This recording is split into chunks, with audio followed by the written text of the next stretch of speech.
శుభోదయం. క్రీస్తు ప్రియమైన విశ్వాసులారా, సజీవుడు పునరుద్ధారణ అయిన యేసుక్రీస్తు వారి యొక్క పరిశుద్ధ నామములో మీ అందరికీ ఉదయకాల శుభాలు తెలియజేస్తున్నాను. 18th నవంబర్లో ఈ ఉదయకాల సమయం దేవుని యొక్క చల్లని మెల్లని స్వరమైనటువంటి కృపను దేవుడు మనందరికీ దయచేయటాన్ని బట్టి మనం ఎంతగానో దేవునికి కృతజ్ఞతలు చెల్లించాల్సిన వారిగా ఉన్నాం. ఈ దినం మన టీఎల్సిన దిన ఆహారంలో దేవుని యొక్క వాక్యాన్ని మనం జ్ఞాపకం చేసుకుందాం. యోహాను సువార్త 10వ అధ్యాయము 20వ వచనాన్ని చదువుకుందాం.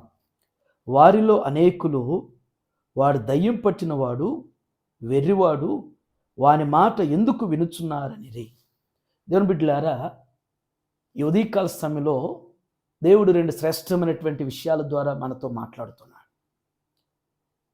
ఈ మాటలో, ఈ వచనంలో 2 తలంపులు మనకున్నాయి. మొదటి తలంపు ఏంటంటే, వారిలో అనేకులు వాడు దయ్యం పట్టినవాడు, వెర్రివాడు అంటున్నారు. దేవుని బిడ్డలారా, ఆనాడు ఏ సమూహం అయితే, ఏ జనం అయితే యేసు ప్రభువుని మరి వ్యతిరేకించారో, ఆయన్ని ద్వేషిస్తూ దూషిస్తూ వీడు దయ్యం పట్టినవాడు, వెర్రివాడు, బయల్జబుల్ అధిపతి అని చెప్పేసి ఆనాడు ఎలాగ మాట్లాడారో, ఆ మనస్తత్వం కలిగినటువంటి మనుషులు ఈనాడు కూడా మన మధ్య ఉన్నారు. మనం వారి మధ్య మనం ఉంటున్నటువంటి జీవితం సత్యం గురించి మాట్లాడతలేదు, కానీ అసత్యం గురించి మాట్లాడుతూ, సత్యం ప్రకటించబడుతుంటే, సత్యం చెప్పబడుతూ ఉంటే, మరి ఈనాడు ఆ సత్యాన్ని తెలియనీయకుండా మరి వారిని ఎంత హీనంగా, ఎంత దుర్మార్గంగా వారిని చిత్రీకరిస్తూ, ఈనాడు కూడా ఆనాడు ప్రభువుని ఎలా అన్నారో వెర్రివాడని, దయ్యం పట్టినవాడని ఎలాగన్నారో, ఈనాడు కూడా అసమర్థులని, పనికిరాని వాడని, మరి ఇలాగ రకరకాలుగా చిత్రీకరించి మాట్లాడేటువంటి మనుషులు లేకపోలేదు. అలాగ విమర్శించేటువంటి ఒక వర్గం అనేటువంటిది ఈనాడు కూడా లేకపోలేదు. అలాంటి వ్యక్తులు, అలాంటి మనుషులు, మనస్తత్వం ఉన్నటువంటి మనుషుల మధ్య విశ్వాస యొక్క సంఘం యొక్క మనుగడ ముందుకు సాగుతున్నటువంటి పరిస్థితిలో మనం ఉంటున్నాం. 2వ తలంపు, వాని మాట ఎందుకు వినుచున్నారు అనేది. అనేకులు అడుగుతున్నారు, అలాంటి ఈ వ్యక్తి, ఈ దయ్యం పట్టినటువంటి ఈ వెర్రివాడి యొక్క మాటలు మీరెందుకు వింటున్నారు అని మాట్లాడుతూ ఉన్నారు.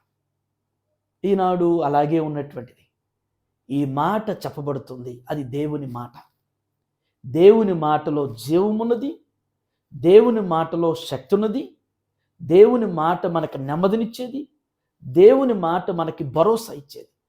ఆనాడు వారు చెప్తూ ఉన్నారు ఆ మాటే. అంటే ఆనాడు ఉన్నటువంటి మరి శాస్త్రులు కానీ, పరిసయ్యులు కానీ, సద్దూకయ్యులు కానీ, హెరోదీయులు ఉన్నటువంటి వారు మరి బయట నుంచి వచ్చిన వారేం కాదు. వీళ్ళు యోధా మతంలో నిష్ఠాగరిష్ఠులైనటువంటి ధర్మశాస్త్రాన్ని బాగా అవపాసం పట్టినటువంటి వారు వీరు. ఎప్పుడు కూడా నిందించేది, విమర్శించేది బయట ఉన్నటువంటి వారు కాదు.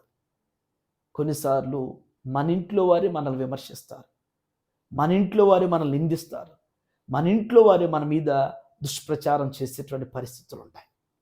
మరి ఆనాడు మరి యోధా మతంలో ఉన్నటువంటి వారు, యోధా మతం కొరకు వచ్చినటువంటి, అంటే మానవాళి యొక్క రక్షణ కొరకు వచ్చినటువంటి ఆయన్ని, యేసు స్వామిని వారు ఎలాగ విమర్శిస్తూ వచ్చారో, ఆయన మాట మీరు ఎందుకు వింటున్నారు అని జనాల్ని చెదరగొట్టాలని ప్రయత్నం చేశారో, ఈనాడు కూడా మరి దేవుని బిడ్డలైనటువంటి వారు చెప్పుకుంటున్నటువంటి వారు విమర్శించుకుంటున్నటువంటి పరిస్థితులు, నిందించినటువంటి పరిస్థితులు ఈనాటి కాలంలో ఉన్నాయి.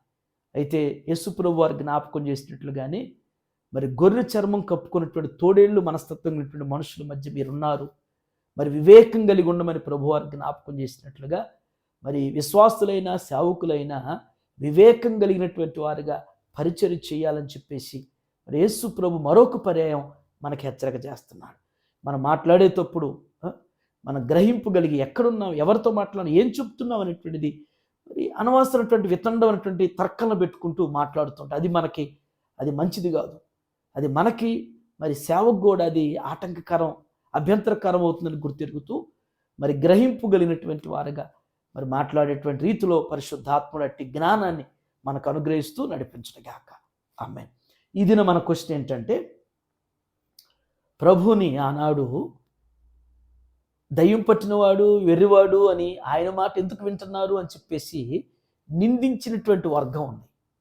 ఎవరు వారు? ఆ వారి యొక్క పేర్లను మీరు ఆన్సర్స్ను కామెంట్ బాక్స్లో పోస్ట్ చేయాల్సి మనం చేయించిన. వ్యతిరేకించి, విమర్శించి, నిందించినటువంటి వారు ఎవరో వారి పేర్లను, వారి ప్రస్తావన గురించి మరి మన కామెంట్ బాక్స్లో పోస్ట్ చేయాల్సి మనం చేసి ప్రార్థన చేసుకుందాం. ప్రేమ కలిగిన తండ్రి, కృప కలిగిన ఆయన, జీవం గల మా రక్షక, మీకు వందనాలు. ఈ ఉదయకాల సమయంలో ప్రభా, ఆనాటి మీ పరిచర్య దినాల్లో నా ప్రభా, మరి మిమ్మల్ని నిందించి, విమర్శించి నా ప్రభా, మరి అంతమర్చాలనేటువంటి వారు ఏ రీతిగా నాయన మీ గురించి దయ్యం పట్టిన వాడని, వెర్రివాడని, బయల్జబుల్ అధిపతి అని చెప్పేసి మీ గురించి మాట్లాడారు. మీరు చెప్తున్నటువంటి మాటలు వింటూ ఉంటే ప్రభా చెదరగొట్టాలని చెప్పేసి ఎన్నో రంగాలైనటువంటి పన్నాంగాలు పడినటువంటి వారు ఆనాడు ఈనాడు కూడా అదే మనస్తత్వం కలిగినటువంటి మనుషులు ఉన్నారు ప్రభా. మతాల చిచ్చులు, కులాల చిచ్చులు పెడుతున్నా తండ్రి అయ్యా, సత్యానికి నాయన మరి వ్యతిరేకంగా పనిచేసేటువంటి వారు దేవ, అసత్యపు బోధలు, అసత్యపు మాటలు, అసత్యంతో కూడినటువంటి పరిస్థితులతో దుష్ప్రచారం చేసేటువంటి అయ్యా మరి సమాజం ఉంటుంది నా ప్రభా. ఈ సమాజంలో నాయన ఏ విధంగా మీ వివేకం కలిగిన ఆయన, సమస్ఫూర్తి కలిగి, గ్రహింపు కలిగిన ఆయన ముందుకు నడవాలన్నటువంటిది ఈ ఉదయం మాకు మీరు జ్ఞాపకం చేసిన దాన్ని బట్టి మీకు వందనాలు అయ్యా. సత్యం మిమ్మల్ని స్వతంత్రులుగా చేయునని మీరు జ్ఞాపకం చేస్తుండగా నా తండ్రి, ఆ సత్యాన్ని మేము అనుసరించున్నా ప్రభా.